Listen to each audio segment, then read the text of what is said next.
seen or can be sensed by others.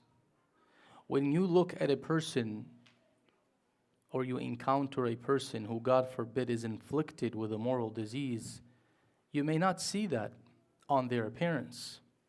But what usually shows these moral illnesses or diseases of the heart, according to the Holy Quran, are the acts of the limbs that reflect these diseases. No matter how much a person tries to hide a moral illness or a moral vice, that vice and that illness will manifest through the slips of the tongue. It will manifest through malicious behaviors. Whether a person knows it or not, they will expose themselves through that way, knowingly or unknowingly. Allah subhanahu wa ta'ala in this verse says to those people, especially the munafiqeen during the time of Rasulullah and those who walk their footsteps or walk on their path and follow their malicious way of doing things, Allah subhanahu wa ta'ala says, do those whose hearts are ill, think or suppose that Allah will not expose their spites? They have spites towards Islam and towards Muslimin, and they think they can hide that by acting like they like and love the Prophet and the Muslim community. But Allah subhanahu wa ta'ala says, no, this cannot last for long. They will slip and they will show their malicious behavior and their spite towards mu'mineen and mu'minat.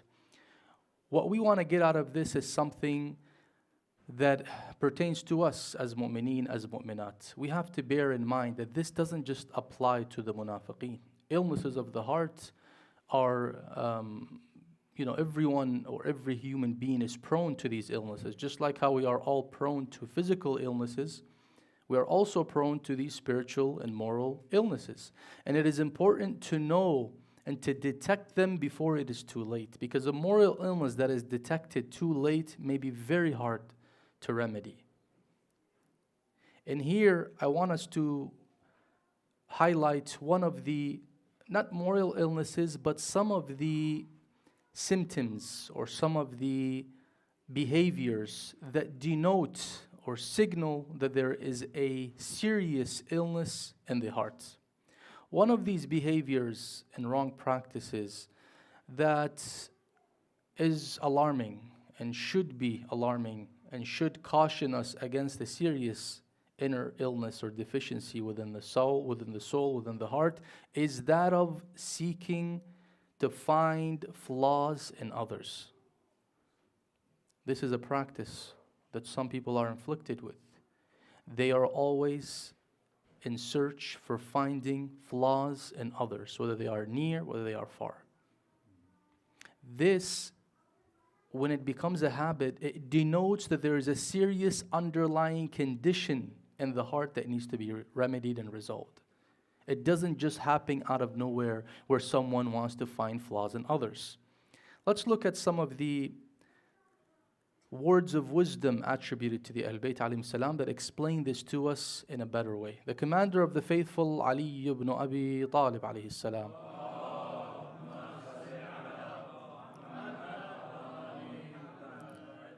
as reported by Al-Amudi in his book Ghurar al-Hikam, he says, أكبر العيب أن تعيب غيرك بما هو فيك.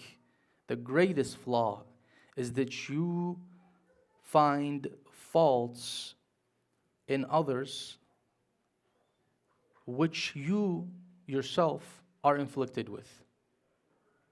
The greatest fault or flaw is that a person finds certain flaws in others and condemns them for these flaws, yet the same flaws exist within that person. So that is a great fault in and of itself. In another hadith, he says, alayhi salam, ذو العيوب يحبون إشاعة معائب الناس ليتسع لهم العذر في معايبهم. Here the commander of the faithful explains to us the mindset and the psychological motivation behind why these people seek to find flaws in others. He says, those with faults love to find and spread the faults of others so they can get a greater excuse for their own faults. These people who are inflicted with different flaws and different moral deficiencies, they feel alone if they don't find that others also have the same problem. And they feel guilty if they realize that they're the only person inflicted with it. So therefore, they're always detecting and finding flaws in others to say that, look, it's not just me who's inflicted. Everyone in this society has issues. In order to feel less guilt, to sedate their conscience, their moral conscience, they say, look, I'm not the only one inflicted with this flaw. So they go and follow this person, and they find flaws in that person. They find flaws in that person. They would sit and talk about these people's faults and flaws and deficiencies to feel better, to feel that, you know what, we are not in this alone. What is the correct approach to dealing with people's flaws? That is what is important. When we come across a flaw of another person, a fault of another mu'min, a moral deficiency, what is our role? There are three things that we have to bear in mind, or three things to consider, or three steps. Number one, to avoid wearing the flaw detector binoculars. Just don't pay too much attention to other people and try to find faults in them. We are able to not see these faults if we don't pay too much attention. We're not responsible to pay extra attention to everyone and what they're doing. I don't have to investigate what so-and-so is doing today, what they are doing for a living, who are they hanging out with. You know, for example, if I see a man from the community speaking to a lady that I don't know, and maybe they were laughing with each other in a parking lot somewhere, but I don't know that person, should I give them the benefit of the doubt and assume that is his sister? That is his niece? That is his daughter? That is his wife that I don't know? Or should I right away have bad assumption about that person? Bad assumptions. I should have given them the benefit of the doubt. There's a qaida in fiqh known as asalatul sahha, the principle of validity, meaning that every Muslim has the right upon us that we give them the benefit of the doubt in case we are unsure of their action being correct or incorrect. Whenever we are unsure, we consider their behavior and their action as what? Valid. This is why when we buy meat from a Muslim and we don't know where they got the meat from and we have no suspicion, right? Because he's a Muslim, we give him the benefit of the doubt and say, he's a Muslim, either he went and ascertained this meat being lawful, or he didn't. Because of the law of validity, which one do we go with? That he did ascertain, even though we didn't see him ascertain, but we give him this benefit of the doubt. Of course, in cases where you have suspicion, where the person is fishy, there's other issues, they're selling alcohol and and khamr in their store, then of course that would raise more doubt. So that's a different story. But in general, whenever a mu'min, whenever a believer, whenever a Muslim shows behavior that is ambiguous, that is not clear to us, we must not investigate further and give them a bad suspicion or assume the worst of them, but rather assume the best of them and not continue to look and investigate. So number one, do not wear your fault detector binoculars. Do not wear this at all, especially with mu'mineen and mu'minat. That is the first step in avoiding finding flaws in other people. Step number two is if we come across a flaw, somehow somebody truly, clearly does something wrong in front of us. We detect, we see that they have fallen into sin. This is where Islam says, be very keen on making sure that no one else knows about it. Practice the quality of Allah that is known as sitr. Allah, one of His names and qualities is what? Sattar. Sattar is a exaggeration of a one who does sitr. Satir is one who does sitr, but sattar is always doing sitr. The frequency and excessiveness of sitr. So the second step is when you encounter a person with a flaw, you must practice sitr. You must make sure you cover them and not allow anyone to see or know about that fault. That is step number 2. Before I get into step number 3, the commander of the faithful, Ali ibn Abi Talib alayhi salam,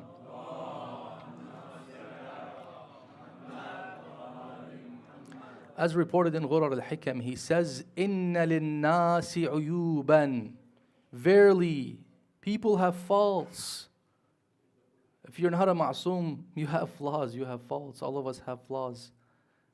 Don't think that there is a human being other than the ma'soomeen, and those who have reached closer to that level, such as the great warriors of Karbala, such as Abu al-Fadl al-Abbas, such as Lady Zainab. Those people are an exception. They have reached a very high level. But the general population of mu'mineen, mu'minat, we are all people who have flaws that we work on and we try to, remove and remedy. Inna linnasi uyuban, verily people have faults. Fala takshif ma ghaba ank, do not expose that which is hidden from you.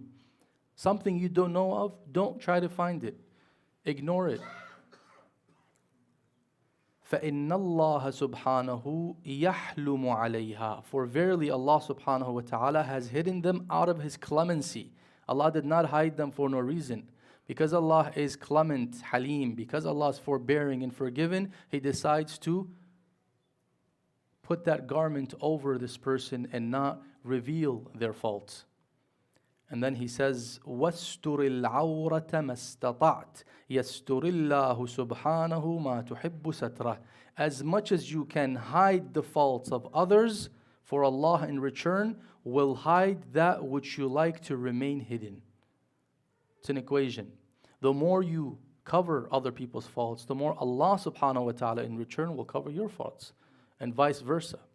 When we seek to find faults in others and spread rumors about others and let people see the faults of other mu'mineen, Allah subhanahu wa ta'ala, as a form of worldly punishment, will make our faults visible to people.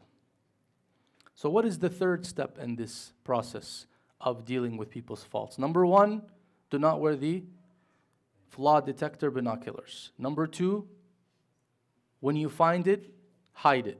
When you find it, make sure you hide it and no one else needs to know about it. Not go around and say, hey, did you know? I found out today that so-and-so was doing this, or so-and-so was inflicted with this issue.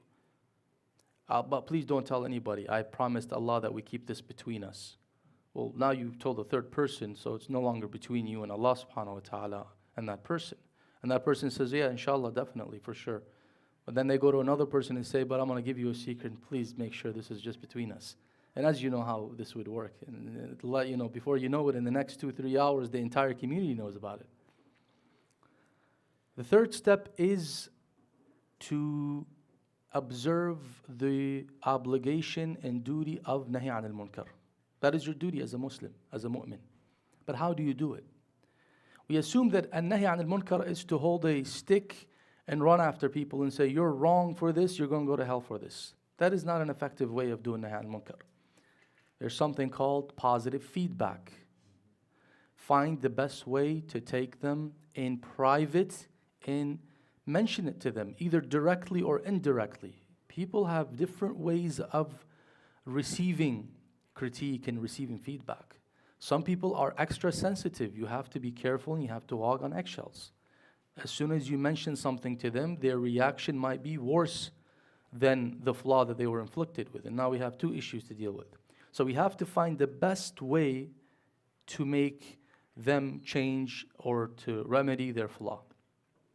And one of the most important factors in this is to observe privacy.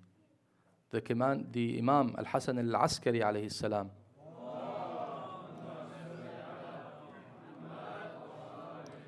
as reported in Tuhaf al-Uqul, he says, "Man wa'adha akhahu sirran faqad zanah." One who criticizes his brother or sister in private has adorned him, has kept his image protected. وَمَنْ وَعَظَهُ عَلَانِيَةً فَقَدْ شَانَ. And one who criticized them in public has disgraced them. I see someone in public and I now want to take the role of a preacher and a nahi an al-munkar, and I begin to tell them, so and so, you shouldn't do this. This is wrong. Well, I want other people to hear. Well, that could also lead to what we know as riyā, meaning I'm trying to show off that I care and I'm, preaching that person and admonishing him. So that's number one, I'm doing riyā. And number two, I have just disgraced this mu'min in front of others and I have put them in a very tough position. And now that person, instead of saying, thank you for the feedback, I will try to resolve it and act accordingly, they will, due to their pride, they will raise their guards of defense and they will tell me, you know what, I don't agree with you, this is wrong, and they may insist on it out of arrogance, out of stubbornness, or out of trying to preserve their dignity. So these type of admonishments in public do not do much of a good job. Bismillahir Rahmanir Rahim. Wal asri innal insana lafi khusr illa alladhina amanu wa amilus salihati wa tawasaw bil haqqi wa tawasaw bis sabr.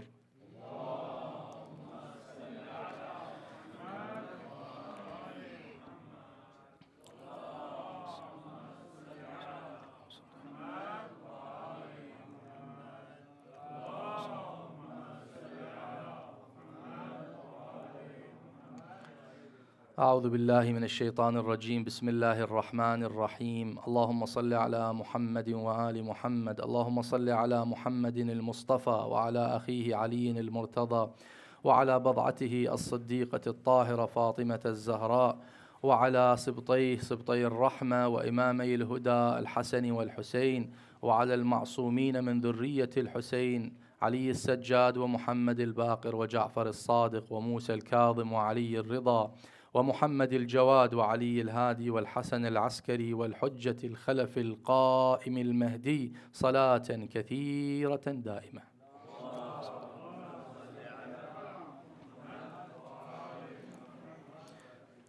Those who are inflicted with finding flaws in others and spreading them among the community need to understand that what they're doing is detrimental not only to their akhirah but also to their dunya. I'm not going to speak about the detrimental effects of akhirah and what Allah subhanahu wa ta'ala will do in barzakh and in qiyamah to those who are in the habit of finding flaws in others. I'm not going to talk about that. I'm just going to talk about two effects that would take place in this dunya, sometimes instant effects for those who insist on finding flaws in others and spreading them among the community. Number one, and this is very detrimental. Some people may think it doesn't sound like it is a big deal, but it is a huge deal. What is the purpose of our creation in this world? The main purpose is to become closer to Allah subhanahu wa ta'ala, to reach our desired perfection. And perfection means to reach the highest level that is potentially possible of nearness to Allah subhanahu wa ta'ala. What does this flaw do? According to Al-Kafi, Al-Shaykh Al-Kulayni Al-Kafi, a hadith that he attributes to our sixth Imam, Ja'far ibn Muhammad As-Sadiq alayhi salam.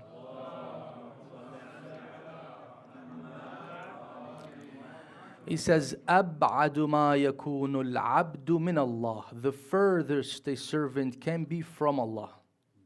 So this is an act that he will mention that is an act that pushes a person very far away from Allah subhanahu wa ta'ala, which defeats the purpose of their creation.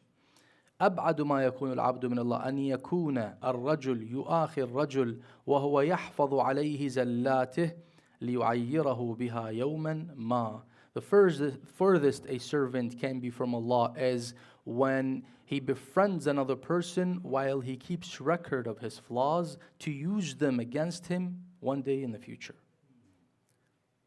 Sometimes a person may not immediately mention the flaws that they encountered by others. Well, they keep them in a nice record, and once it is time, they take out all these flaws and use them to attack that person. Oh, I know his secrets. I know what he used to do. I know his flaws. He's this, he's that. And they begin to either blackmail that person or they would just destroy and bash and tarnish their image in the community. The second is that there's a rule that says what goes around comes around, right? And in some religions, they refer to it as karma, irrespective of the term karma and whether it exists in Islam or not. But in Islam, we have something similar, and that is when a person does something wrong to others, Allah subhanahu wa ta'ala would, as a form of punishment in this world, have that same thing done to them. Here, this hadith, which is attributed to our beloved Prophet Muhammad sallallahu alaihi wa alihi.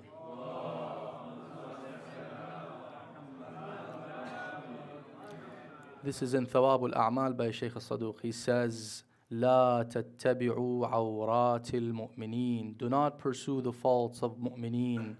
فإنه من تتبع عورات المؤمنين تتبع الله عورته.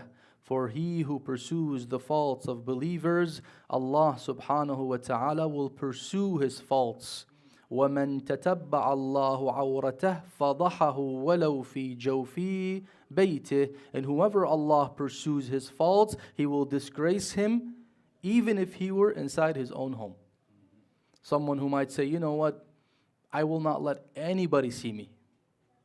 I will sit in my own home and do everything behind the keyboard and do whatever I want to do.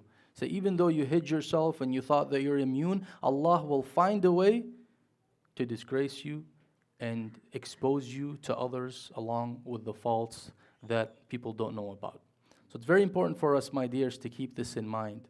And that is, be extra cautious in terms of dealing with the flaws of others. By default, if you come across one, make sure that this is an amana. This is a trust that has to remain between you and Allah subhanahu wa ta'ala. There are few exceptions in fiqh that allow for revealing some flaws when the maslahah of the community at large depends on it. These are very exceptional cases where you have a person, for example, who poses a danger to society. You know, God forbid, someone who, represents themselves as a righteous person, and people trust their righteousness, and in the name of righteousness they begin to do wrong things to the community. They begin to offend, insult, or God forbid, hurt or harm the spirituality of the community, the ethical ethics and morality of the community. Then at that point, of course, to save the community from such a person, then we resort to revealing their flaw to protect others from them. But these are rare situations. They're not by default the norm. The norm is that whenever a person has a flaw or a fault or commits a sin, is that we hide it for them, we cover it, we don't allow anyone to see it. But again, we practice in the best way, in the most effective way, al-amr bil-ma'ruf wal-nahi anil munkar. Allahumma ighfir lil-mu'minina wal-mu'minat al-ahya' minhum wal-amwat. تابع بيننا وبينهم بالخيرات إنك قاضي الحاجات مجيب الدعوات بسيدنا ونبينا محمد عليه وعلى آله أفضل الصلوات.